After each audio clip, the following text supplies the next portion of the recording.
Hey, welcome back. If you are new here, I am mostly talking about flowers if you see me on the screen. But actually one of you asked me about veggies and if I'm interested in them and if I've grown them. And yes, but embarrassingly, I'm not the greatest vegetable grower. But every single year I tell myself I'm going to do better, and I probably do, right? Every year we're learning, every year we're sort of evolving and learning more about our mistakes, or learning from our mistakes rather, and maybe even trying new varieties, right? I have a lot of knowledge about vegetables. Like I know as much as, different varieties of vegetables need to be started earlier. Some like the cool weather, some like the warm weather, etc. So I have probably more than a basic knowledge about veggie growing. I just don't have as much interest as the flowers. Call it vanity, call it aesthetics. I just really like the beauty that flowers offer. But this year, like every other year, I have promised myself I'm going to do better with my vegetable garden. So one of the things I've told myself over the years is just grow what you're actually going to eat, right? Eggplants are really cool, but do I actually eat them? Not really a ton. It's not worth the space.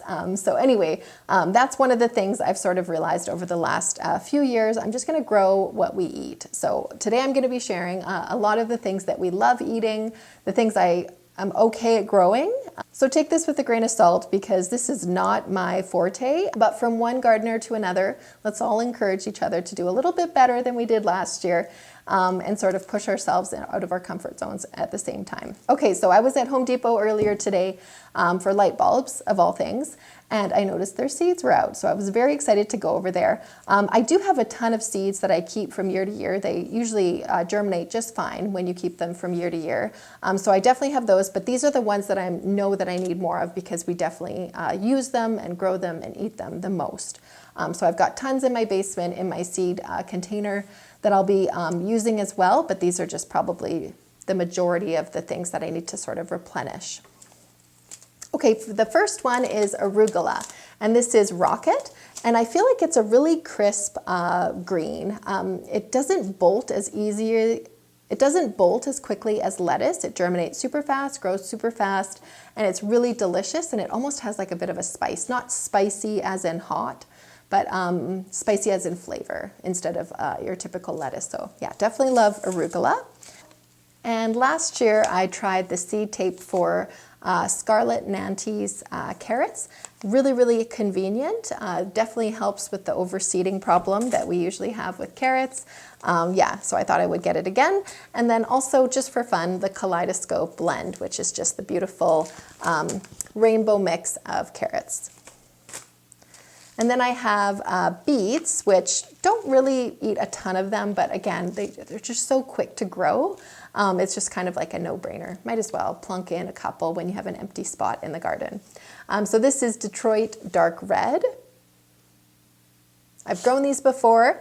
They're pretty good. So these I love. These are pole beans, Tryon Faux Violetto, if I'm saying that right. A beautiful dark purple pole bean. Delicious. I don't even think these made it into the house. So I guess I should be a little bit easier on myself. I do snack a lot when I'm in the garden. And these I pretty much just ate in the garden, right off the vine.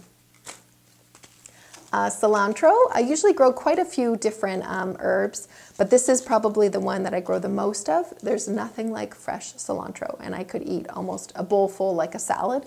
So I definitely needed more of this, but I probably have parsley and oregano and all those downstairs already. Okay, I'm trying a new tomato this year. This is called Bonnie Best. It says that you can be using it for slicing and canning, and it is an indeterminate, which means it gets massive if you let it. So I'm excited to try this one because I've never, well actually years and years ago I canned salsa, but it was from a neighbor's tomatoes, but I've never made my own, and we eat so much salsa. I thought, why not try and see if I can get my own salsa this year. And then of course, again, for snacking, mostly cherry tomatoes. And this is the chocolate cherry. I think they're just so beautiful. And I think they looked like a good option too. Prolific yields of miniature red that don't crack or split. So definitely like a really, really good option if you want something new for a cherry tomato. Okay, radish. Same story as beets, right? They grow so fast. When you have an empty little square after your lettuce is done, you might as well plunk some in and get some radishes. And these are cherry bell. I don't know if I've grown this particular one before, but I thought, why not? Days to harvest is quick, and you can't really go wrong with a radish. Okay, and then I've got pak choi mei king, if that's how you say it properly. I really have enjoyed using pak choi in stir fries and different things over the last probably year, so I thought, why not grow my own? One more thing to try. Okay, and then Mr. Big Peas. These are high yielding, it says, sweet tasting, many peas per pod on strong vines. They don't need support, but you can use trellises if you'd like. And I think this is a great option. I try and grow as many sort of vertical elements as I can because I do have a deer fence around my vegetable garden. So it's a no-brainer to just sort of add some more vertical plants. If I have the space, I might as well. And these are always a great thing to snack on in the summer months. And then a few different lettuces. This is the red salad bowl. So not a super crisp lettuce, maybe more of a softer lettuce, if that makes sense. But I just love growing just different colors, right? Like even my cabbage, I try to grow the purple cabbage just to add a little bit more color and interest to the garden. So this is a good option for salads throughout the summer. And then of course, iceberg lettuce. I know it's sort of a basic lettuce, and I usually buy romaine, but the last couple months I've been, or maybe even the last month, I've been buying iceberg, and I just love that crispness of it. So I thought I'm gonna switch it up, and instead of romaine, I'm gonna grow some iceberg. Oh, and there is the cat. And now this is something I've grown before. So I am in Canada, zone 4/5. We do get a really, really warm summer, and it's quite a long growing season as well. But for whatever reason, I'm gonna blame the climate on my lack of peppers. Other people can grow peppers, but I can't. I start them indoors ahead of time. I don't know, maybe it's just because I lack the extra attention for them. Anyway, I'm gonna try it one more time. I'm probably gonna try growing them in my greenhouse just to give them that extra heat. Maybe that'll boost a little bit more production out of them. So anyway, these are the mini bell mix. Again, smaller varieties will usually come to harvest quicker than the larger varieties. They'll take shorter amounts of time to get there, right? So I'm thinking this might be a good option for me. Okay, here's a cucumber I've never grown before. Quarantine hybrid. So this is a pickling cucumber, apparently. You should read the seed packets, just so you know, PSA. For so many times I've purchased seeds just on a whim, and I haven't read the back. And most of the time it's quite important that you read the back. So this is a pickling cucumber, but it says it's crisp and fine, and it stays firm. You don't have to pickle it. It makes a good cucumber as well. So really excited to try that. I think the days to harvest was a little bit quicker on the one I usually buy, so I thought, hey, maybe it'll pump out a few more for me. The other thing that sort of stood out to me was that it does not require pollination to produce. So I think sometimes I'm overpacking my vegetable garden beds so much that maybe pollinators can't get in there. At least that's one of my theories of why maybe my harvests aren't as big as they should be. So I'm thinking if it doesn't need pollination, that's sort of like, you know, one step further at getting a little bit more of a harvest. Okay, so those are the vegetables I'm growing, but because, like I said, flowers are my, maybe not priority, but my favorite.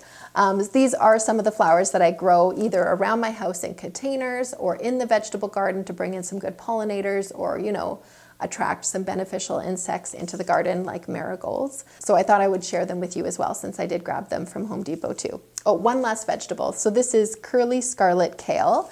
And again, I think it tastes the exact same as the green kale, but it's just a pop of purple in my vegetable garden, and it just makes me excited when I see color out there. So yeah, one more of those. Okay, so for flowers, I'm usually growing nasturtium, marigold, and calendula in my vegetable garden, alyssum too, actually. Those are great additions to your vegetable garden, whether it's companion planting, attracting beneficial insects, or pollinators. Many, many reasons why you want to grow flowers with your vegetables. And then, of course, for beauty. if I haven't said that enough. But I did find the marigold Eskimo, which is a beautiful white fluffy marigold. So I'm going to be growing this one probably around my house, depending on how many seeds there are in here. There might not be a ton, but I'll probably plunk a couple in the vegetable garden, a couple around the house, and see how far that gets me. Okay, again, alyssum.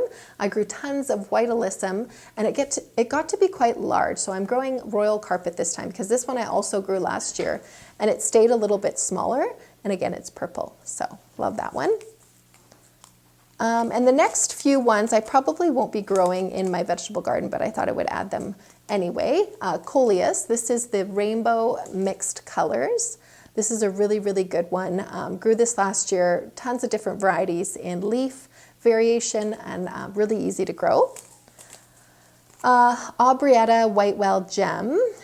This is a perennial, and I've grown this before, and I'm pretty sure it was in my sort of like memory bank of grabbing more seeds because I really enjoyed growing it. But I'm not remembering what it looks like. The purple flower shows, but I think the leafy texture was quite nice too. So I will add a photo to the screen.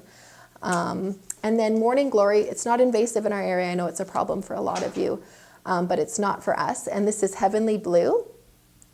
And I thought it would be really pretty around my house, just in some container pots, just growing on a trellis. I thought it would be really nice. I used to grow this at our old house. We had sort of like a brick front facade on our house. And then in between the windows, I had some trellises with this growing, I think more purpley ones. But I thought this would really match. Our house is blue, so I thought blue and blue would go well together. So I have that. And then last but not least, Sensation Mix Cosmos. And this was just a really good deal. It was $1.99, and it seems like there's a ton of seeds in here. So I thought, why not? Seeds usually save from year to year. So if I have too many, I'm sure I can use them next year. All right, that wraps up my seed haul for my vegetables I'm growing this year. Like I said, I'm going to fill in some of the cracks with seeds that I already have in my seed container. But yeah, looking forward to getting out there and getting a little bit more harvest than I've had in previous years. If you have any tips for me for vegetables, throw them at me, because I just want to do better this year. Vegetables just are not my forte.